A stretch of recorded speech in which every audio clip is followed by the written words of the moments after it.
It's news time. Information is power. Be current. The news headline. Nnamdi Kanu needs prayers. Ifeanyi Ejiofor gives updates on detained IPOB leader. Ifeanyi Ejiofor, the lead counsel to the detained leader of the indigenous people of Biafra, IPOB, Nnamdi Kanu, has yet again revealed that the pro-Biafra agitator wants his supporters to keep praying for him.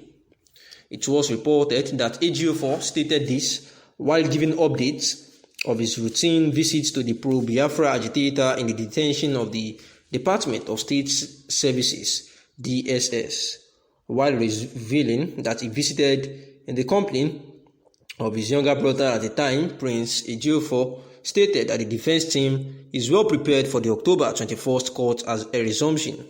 According to Ejiofor, Nnamdi Kanu is actually fine and good and is actually hopeful to be in court on October 21st, 2021, saying that Oyedu Nnamdi Kanu is deeply thankful for the unshaken support and peaceful conduct so far, saying that he solicited for their continued relentless prayers and support.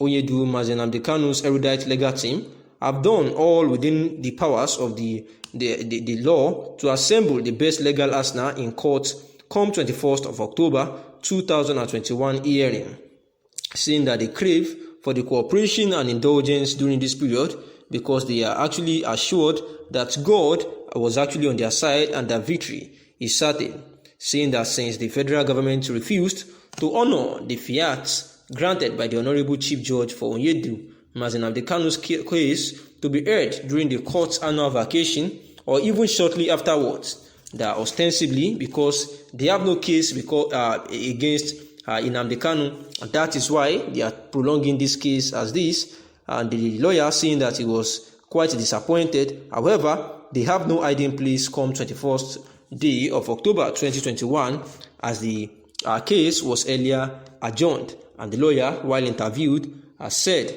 that Nnamdi Kanu has no case.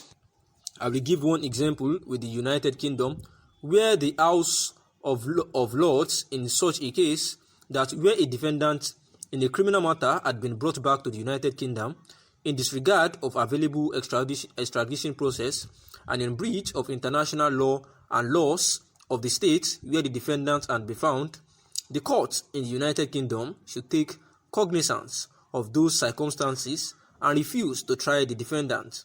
I know that Kanu's case is unique, novel, and presents matter of first impression.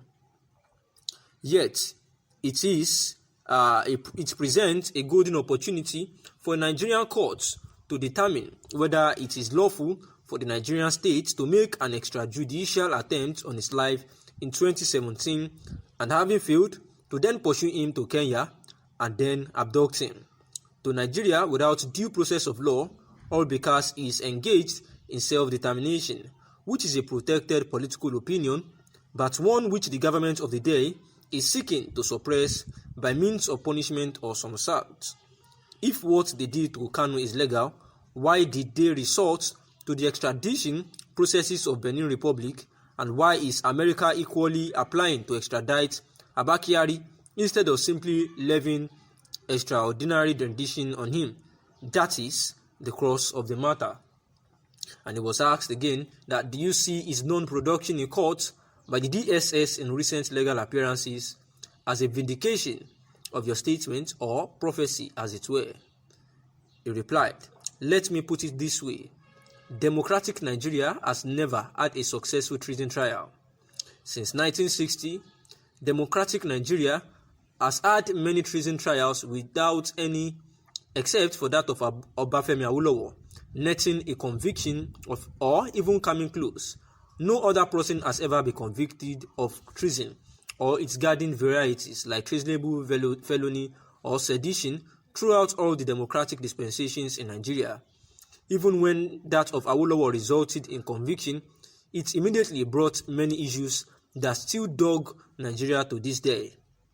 Plus, Awo's conviction most probably would not have happened had he not overconfidently opted for summary trial when he could have tarried a while. What is more, his trial was later found to have been tainted with profound judicial bias, and in quick time, his conviction and sentence were commuted. Most remarkably, his conviction convulsed Nigeria to no end, especially Western Nigeria, and it ultimately contributed to the 1966 coups that directly led to the Civil War and its horrendous aftermath. The lessons from this are not hard to see, and they are: first, treason is a regime-specific political offense. So, unless the trial is dubiously concluded during the life of the extant regime, it sunsets with the coming of a new regime. Second, treason trial, if pushed too aggressively, can bring more problems than it initially set out to contain. In some climes, it led to overthrow of the very government in power, such as in the case of Jerry Rawlings, who went from being in jail for treason to overthrowing the government that jailed him. So, Nigeria needs to tread with caution, and a keen reference to history as it ramps up on this overly aggressive treason trial of Mazi Nnamdi Kanu. When an alpha patriot like Kanu gets so upset with the system that he begins to seek solutions in separation or self-determination, you talk to him, you don't subject him to trials and tribulations. Simple. And these were the words of the lawyer, and he was asked the very last time, after he had said that, the question was that at a particular point in time, he said they cannot try Kanu in court, a court in Nigeria, and why was it so? And he was just trying to explain that was true because he was actually extradited from Kenya unlawfully, because they were not supposed to bring him from Kenya without following due process. And for that reason, any other prosecution that they had against him, because he had jumped bail, and not that he jumped bail, they actually went to his house to invade his house and attempted to kill him. That was extrajudicial.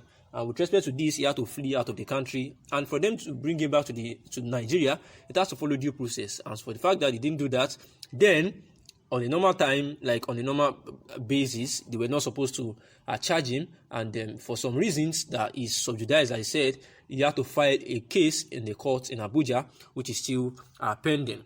And they were like, he was also asked if he sees his legal appearances as something that will vindicate him, just like the earlier statement that he has made.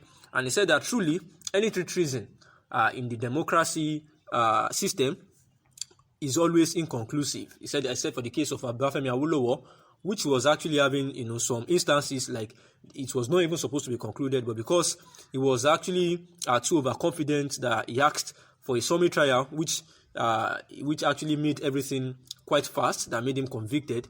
If not, it wouldn't have actually occurred.